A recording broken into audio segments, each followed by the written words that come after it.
Tonight's top EU stories from the unit website include: ailing European Union losing its hold on Britain. European Commission provides funding of €93 million for 3 projects in Mozambique. Germany wants to water down EU CO2 targets with electric vehicles that nobody wants. Delayed EU trade accord hurts South African fishing. Plus, Germany supports EU plan to label settlement products. I'm Rick Timmis, and this is the Unit Nightly News.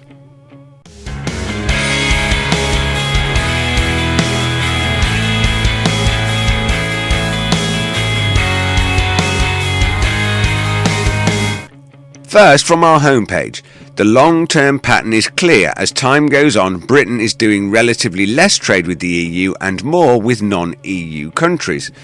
The reasons for this are not hard to discern. Not only is the EU in long-term economic decline relative to the rest of the world, but the terrible problems of the Eurozone are accelerating the trend. It is striking that imports from the EU plunged by £1.3 billion during April alone.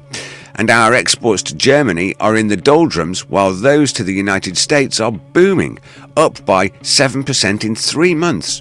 And yet, while the volume of EU trade declines, the obligations of membership increase all the time. The European Commission said Thursday it was providing €93 million to fund projects in Mozambique to supply water, repair roads in central Mozambique, and partially fund construction of 2 hospitals. Recognising that Mozambique continues to face enormous difficulties in social development despite the economic growth it has registered, the European Union plans to fund 3 infrastructure projects to help combat poverty in the country, the statement said. Costing €11 million, of which €9 million will be provided by the European Commission, €1 million by the Mozambican government, and €1 million from UNICEF. The first drinking water project will benefit 50,000 people and is due to start this year.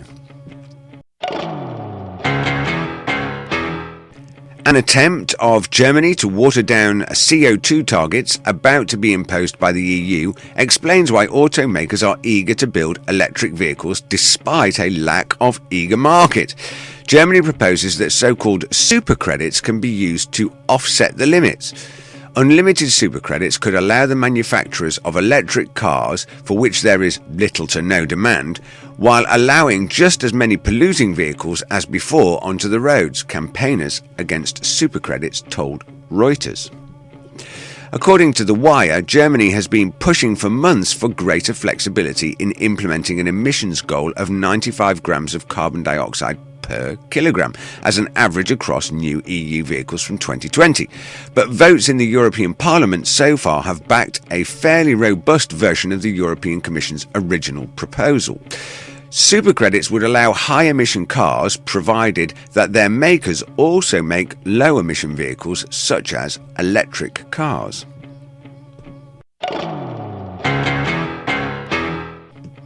With a trade agreement between South Africa and the European Union still being negotiated, the country could miss the boat on taking advantage of the EU's move last week to drastically reduce fishing in its waters to save dwindling fish stocks.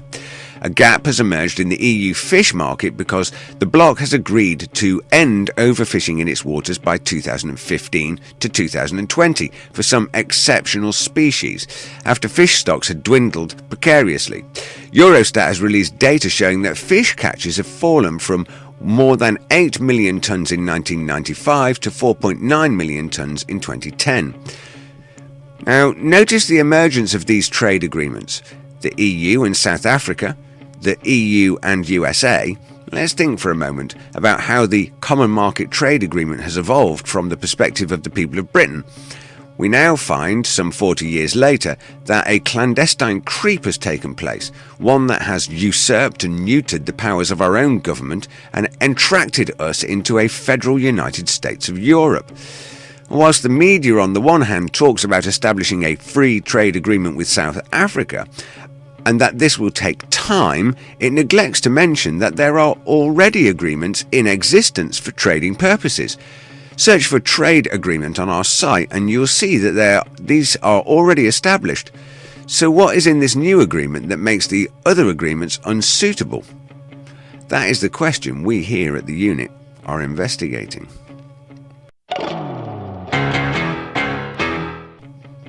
Germany has its support to a plan by the European Union to label products manufactured in Israeli communities in Judea and Samaria, Army Radio reported on Sunday. The report cited an official government document in which the German government has stated its stance on the issue for the first time. The document was issued in response to queries by German opposition members. In our view, the document states products should be labelled Made in Israel only if they are manufactured within the pre-1967 borders. Currently, all Israeli products exported to Europe, including products manufactured in Judea and Samaria, are marketed as Made in Israel. Today in our video library, we reported about the impact the US-EU Free Trade Agreement will have on the UK National Health Service. Well, if the John Birch Society is correct, and let's face it, they are a very well-respected geopolitical think tank, the US-EU Free Trade Agreement is nothing of the sort. It is the next step in a stealthy, creeping process which has global world government as its core strategic objective. In this video, the John Birch Society looks at what is meant by terms such as the Atlantic Community in these agreements, and why do so many of the legal documents begin with the wording in accordance with the United Nations Charter? Is this another aspect of the Agenda 21 programme? And finally, why is power being handed over to make the NAFTA court supreme? And why does it have the power to make adjudications from which there is no appeal? I'm Rick Timmis, reporting for the Unit Nightly News. I'll see you soon.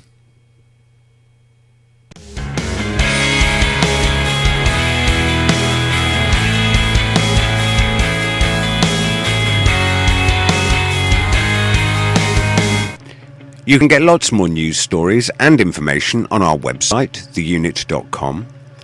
You can get in touch with us there, and we particularly welcome your letters and points of view. You can follow us on Twitter. Our Twitter username is the eUnit. Remember to subscribe to our YouTube channel for all of our regular updates. You can join me and the rest of the team for interactive discussion and debate on Google Plus at any time. Are you looking for a public speaker for your event? Our public speakers are happy to come and discuss Britain's relationship with the EU in your area at no cost. If you would like to add interest and value to your group event, then get in touch with us via the Words section of our website. Join us in our live question time style online show, The Unit Interactive, broadcast live on our website, theunit.com, and globally via thehangoutshow.com. Join our community on Google+, and you can be part of the wider public voice, united in freedom, liberty, and independence. Simply join our community, The Unit, on Google+. Links to the community page are below.